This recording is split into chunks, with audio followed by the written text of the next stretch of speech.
Hello friends, स्वागत है आप सभी का हमारी नई वीडियो में। इस वीडियो में हम देखेंगे यूपी टेट सीटीपी, जिसमें हमने चैप्टर आज लिया है सामाजिकरण। इसके बहुत ही इंपॉर्टेंट 30 क्वेश्चन हमने लिए हैं, जिसके 4 ऑप्शन हैं। आपको आंसर को कमेंट करके बताना है जरूर, और आपको कमेंट करके ये भी बताना है कि आपका कितना स्कोर बना है। तो चलिए स्टार्ट करते हैं। तो हमारा जो फर्स्ट क्वेश्चन है, इसमें लिखा है सामाजिकरण का अर्थ क्या है।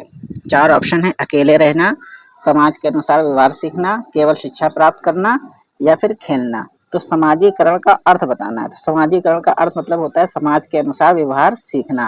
तो option B is right answer.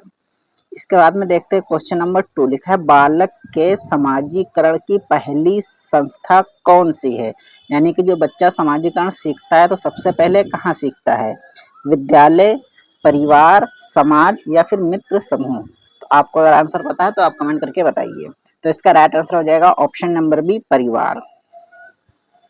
Question number 3 में लिखा है समाजीकरण की प्रक्रिया कब से प्रारंभ होती है? विद्यालय जाने से, किशोरावस्था में, जन्म से, या फिर विवाह के बाद। समाजीकरण की प्रक्रिया कब से प्रारंभ होती है ये बताना है। तो इसका राइट आंसर हो जाएगा ऑप्शन नंबर सी, जन्म से।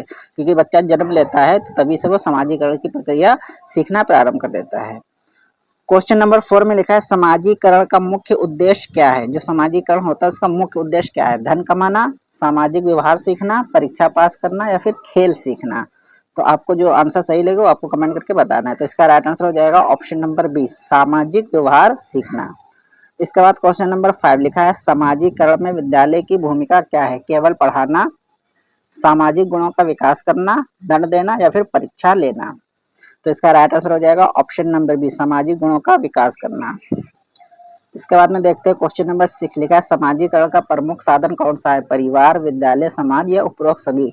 तो समाजीकरण बच्चा परिवार से भी सीखता है, विद्यालय से और समाज में रहने से। तो इसका राइट आंसर हो जाएगा ऑप्शन नंबर डी, उपरोक्त सभी। क्वेश्चन नंबर 7 में लिखा है बालक सबसे पहले किससे सामाजिक व्यवहार सीखता है? शिक्षक, माता पिता, मित्र, पड़ोसी। तो बालक सामाजिक व्यवहार सबसे पहले अपने घर में सीखता है, यानी कि माता पिता के साथ। तो option number B is right answer. Question number 8 में लिखा है समाजीकरण की प्रक्रिया किस प्रकार की होती है? स्थिर, निरंतर, अस्थायी, या फिर कृत्रिम। तो समाजीकरण की प्रक्रिया के बारे में आपको बताना है। तो इसका राइट आंसर हो जाएगा ऑप्शन नंबर बी, निरंतर, क्योंकि समाजीकरण की प्रक्रिया निरंतर चलती रहती है। क्वेश्चन नंबर 9 में लिखा है बालक में सहयोग की भावना किससे विकसित होती है? समाजीकरण, दंड, भय, या फिर परीक्षा। तो बालक में सहयोग की भावना किससे विकसित होती है ये बताना है। तो इसका राइट आंसर हो जाएगा ऑप्शन नंबर ए, सामाजिकरण। 10 नंबर क्वेश्चन में लिखा है समाजीकरण का संबंध किससे है? सामाजिक विकास, शारीरिक विकास, आर्थिक विकास, या फिर राजनीतिक विकास। तो इसका राइट आंसर हो जाएगा ऑप्शन नंबर ए, सामाजिक विकास। 11 नंबर में लिखा है विद्यालय में प्रार्थना सभा किसका विकास करती है? सामाजिक भावना, भय, क्रोध, या फिर तनाव। तो प्रार्थना सभा जो होती है सब मिलकर एक साथ करते हैं, तो इसका मतलब सामाजिक भावना वहां से विकास होता है। तो राइट आंसर हो जाएगा ऑप्शन नंबर ए। 12 नंबर में लिखा है समाजीकरण के माध्यम से बालक क्या सीखता है? सामाजिक नियम, मूल्य, परंपराएं, या फिर उपरोक्त सभी। तो इसका राइट आंसर हो जाएगा ऑप्शन नंबर डी, उपरोक्त सभी। 13 नंबर में लिखा है समाजीकरण की प्रक्रिया को प्रभावित करने वाला प्रमुख कारक कौन सा है? वातावरण, ऊंचाई, वजन, या फिर रक्त समूह। तो समाजीकरण की प्रक्रिया को प्रभावित करने वाला कारक आपको बताना है। तो इसका राइट आंसर हो जाएगा ऑप्शन नंबर ए, वातावरण। 14 नंबर क्वेश्चन में लिखा है खेल समाजीकरण में कैसे सहायक होते हैं? सहयोग सिखाते हैं, अनुशासन सिखाते हैं, नेतृत्व विकसित करते हैं, या फिर उपरोक्त सभी। तो खेल के बारे में बताना है कि समाजीकरण में कैसे सहायक होते हैं। तो खेल जब बच्चे खेलते हैं तो उससे सहयोग भी सीखते हैं, अनुशासन भी सीखते हैं, और नेतृत्व करना भी सीखते हैं। तो इसका राइट आंसर हो जाएगा ऑप्शन नंबर डी, उपरोक्त सभी।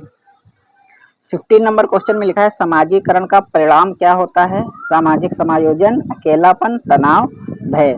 तो सामाजीकरण का परिणाम क्या होता है ये आपको बताना है। तो इसका राइट आंसर हो जाएगा ऑप्शन नंबर ए, सामाजिक समायोजन।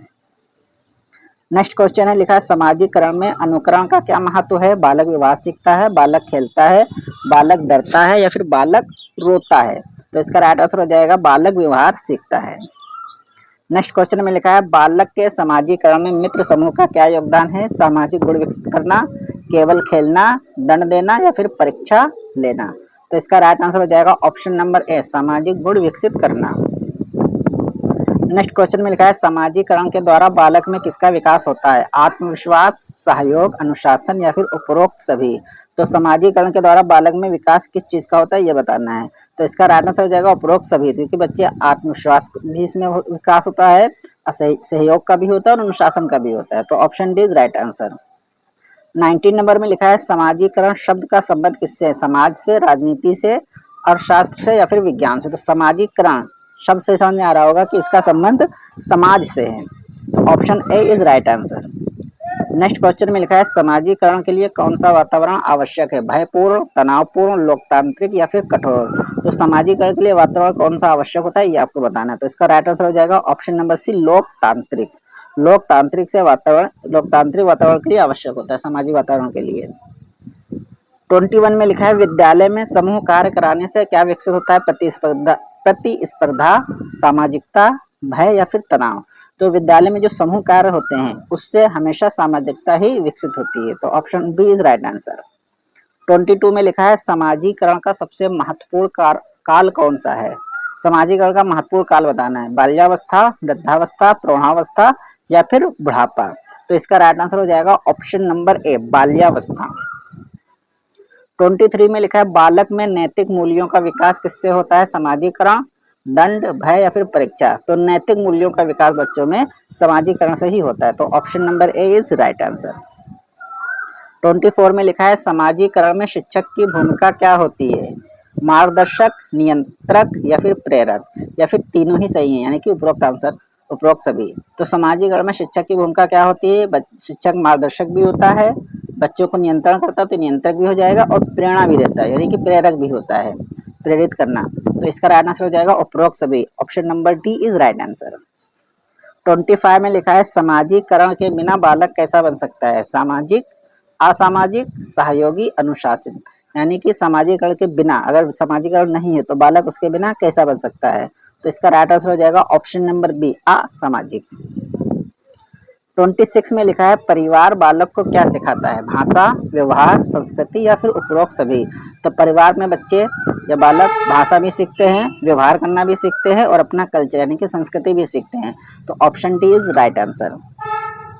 27 में लिखा है समाजीकरण की प्रक्रिया में मीडिया की क्या भूमिका है? ज्ञान देना, सामाजिक जागरूकता बढ़ाना, व्यवहार प्रभावित करना या फिर उपरोक्त सभी। तो समाजीकरण की प्रक्रिया में मीडिया की भूमिका क्या होती है? तो इसका राइट आंसर हो जाएगा ऑप्शन नंबर डी, क्योंकि ये तीनों ही काम मीडिया के होते हैं। 28 में लिखा है समाजीकरण का संबंध किस विकास से अधिक है? सामाजिक विकास, शारीरिक विकास, मानसिक विकास या फिर आर्थिक विकास। तो समाजीकरण का संबंध सामाजिक विकास से ही होता है। तो option number A is right answer. 29 में लिखा है बालक समाजीकरण द्वारा क्या प्राप्त करता है? सामाजिक स्वीकृति, अलगाव, तनाव या फिर भय। तो बालक समाजीकरण के द्वारा सामाजिक स्वीकृति प्राप्त करता है। तो option number A is right answer. Last question इसमें लिखा है समाजीकरण की प्रक्रिया किसके साथ चलती रहती है? केवल बचपन तक, केवल विद्यालय तक, पूरे जीवन भर या केवल किशोरावस्था तक। तो इसका राइट आंसर हो जाएगा ऑप्शन नंबर सी, पूरे जीवन भर। तो इस तरीके से यहाँ पर सामाजिक चैप्टर के 30 वेरी इंपॉर्टेंट क्वेश्चन हमने यहाँ पर देख लिए हैं। अगर आप इसके पीछे के वीडियो देखना चाहते हैं तो आई बटन पे क्लिक करके पूरी प्लेलिस्ट देख सकते हैं, जिसमें आपको सीडीपी के इसके पिछले वीडियो देखने को मिल जाएंगे। वीडियो अगर अच्छी लगी तो लाइक कर दीजिएगा और इसी तरीके के वीडियो देखने के लिए हमारे चैनल को सब्सक्राइब कर दीजिएगा। Thank you.